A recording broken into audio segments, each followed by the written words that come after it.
Friends, let's learn about CPU के registers and cache memory के ऊपर. चलिए बात करते हैं. The speed of the memory is depend on the kind of technology use for the memory, है ना. तो type of technology, latest technology के ऊपर बात होगी तो अकॉर्डिंगली मेमोरीज भी यूज़ होगा, मेमोरी भी वैसी यूज़ होगी. तो register and cache memory and primary memory are semiconductor memory. ठीक है, याद रखिए, this is on the basis of semiconductor memory. They do not have any moving parts and are fast memory. दो चीज़ मिल गया, semiconductor memory and fast memory. The secondary memory is magnetic और optical memory that has moving parts and slow also. अब moving parts है तो slow भी रहेगा. ठीक है, सेकेंडरी मेमोरी ऐसे ही है, कैसा, मैग्नेटिक पार्ट्स है, ऑप्टिकल मेमोरी है एंड मूविंग पार्ट्स भी एंड स्लो भी है. चलिए लेट्स लर्न ऑन सीपीयू के रजिस्टर मेमोरी के ऊपर. सीपीयू के register memories are very high speed storage area located inside the CPU.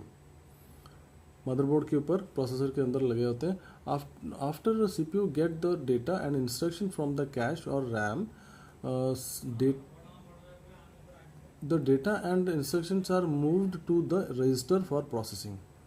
Registers are manipulated directly by the control unit of CPU during instruction execution.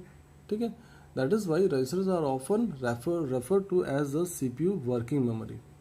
Since CPU use register for the processing of data, the number of registers in CPU and size of each register affect the power and speed of the CPU. ठीक है, size उसको depend करता है पूरा register के ऊपर.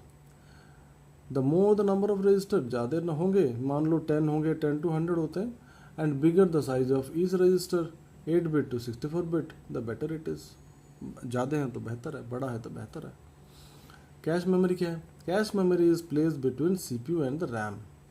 Cache memory is fast memory. Fast memory ये exam में भी आता है, फास्टर देन द रैम.